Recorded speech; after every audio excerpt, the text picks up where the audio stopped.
మీ అందరికీ ఒకడు ఆర్టికల్ అవుదామని వచ్చిన వాళ్ళందరికీ ఒకడు సక్సెస్ అవుతామా లేదా, అలాగే మీ ఇంట్లో వాళ్ళు కూడా ఎందుకు అటువైపు మనం అవుతామా లేదా అనేది ఎప్పుడు ఉంటుంది.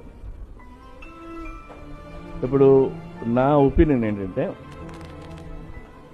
రైల్వే స్టేషన్లో అందరూ వెయిట్ చేస్తుంటాం, ట్రైన్లు వచ్చి వెళ్తుంటే మనం ఎక్కాల్సిన ట్రైన్ ఎప్పుడు వస్తే తెలియదు. మీ ట్రైన్ ముందు రావచ్చు, వాళ్ళ ట్రైన్ ముందు రావచ్చు, నా ట్రైన్ లేట్ అవ్వచ్చు. బట్ ఏదో రోజు మనం ఎక్కాల్సిన ట్రైన్ వస్తుంది. ట్రైన్ వచ్చేసరికి మన ప్లాట్ఫామ్ మీద ఉండదు. చాలామంది నాతో పాటు చాలామంది ఉన్నాడు వచ్చారు, వాళ్ళు 1-2 ఇయర్స్లో మళ్ళీ ఇంటికి వెళ్ళిపోయి వాళ్ళ కష్టాలు అయ్యే ఉండుంటాయి. బట్ ట్రైన్ వచ్చేసరికి ప్లాట్ఫామ్ మీద ఉండాలి. ఎక్కడ ముందు మిస్ అయ్యేది అదే.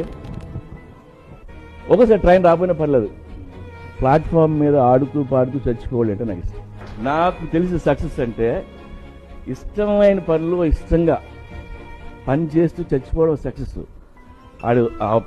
అతను చేస్తున్న పనులు జీవితాంతం ఉన్నాడా లేదా, అందుకని స్టార్ అయ్యామా, డబ్బులు వచ్చినాయా, అది కాదు.